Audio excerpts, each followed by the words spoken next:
कसली तयारी करत आहात? फिरायला जात आहात का? नाही रे बाळा, मी वारीची तयारी करत आहे.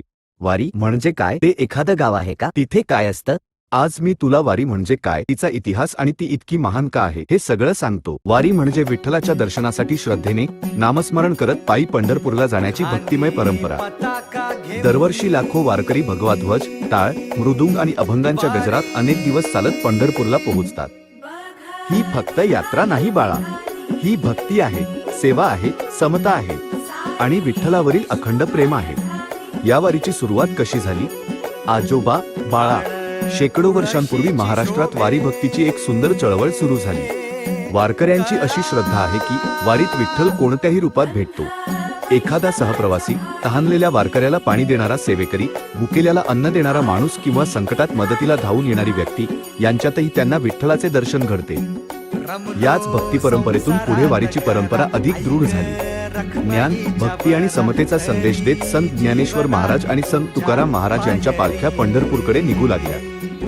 हळूहळू हजारो आणि नंतर लाखो लोक या परंपरेत सहभागी झाले.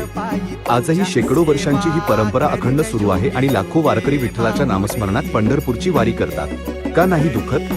फोड येतात, थकवा येतो, पावसात भिजावं लागतं, उन्हात चालावं लागतं, पण विठ्ठलाच्या नामस्मरणात हे सगळे कष्ट अगदी हलके वाटतात. वारकरी आधीपासून चालण्याचा सराव करतात, मध्ये मध्ये विश्रांती घेतात, पाणी पितात, साधा आहार घेतात आणि पायाला जखम झाली तरी पुन्हा उठून विठू माऊलीच्या ओढीने चालायला सुरुवात करतात. वाटेत काय होतं? वारीचा मार्ग म्हणजे जणू चालतं, फिरतं भक्तीचं विश्वच असतं. संपूर्ण रस्त्यावर ज्ञानोबा, तुकाराम, विठ्ठल विठ्ठल असा अखंड गजर सुरू असतो. विशेष म्हणजे वाटेत अनेक गावांमध्ये वारकऱ्यांसाठी मोफत पाणी, अन्न, चहा, औषधोपचार आणि राहण्याची उत्तम व्यवस्था केली जाते. यालाच आपण सेवा म्हणतो. वारी आपल्याला काय शिकवते? वारी आपल्याला शिकवते की कोण मोठा, कोण लहान, कोण श्रीमंत, कोण गरीब, याला तिथे काहीच महत्त्व नसतं. सगळे त्या विठ्ठलाची लेकरं आहेत.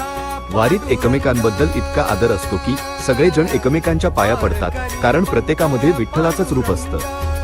एकमेकांची सेवा करा, प्रेमाने राहा, अहंकार सोडा आणि मुखाने देवाचं नाम घ्या. हाच वारीचा खरा संदेश आहे.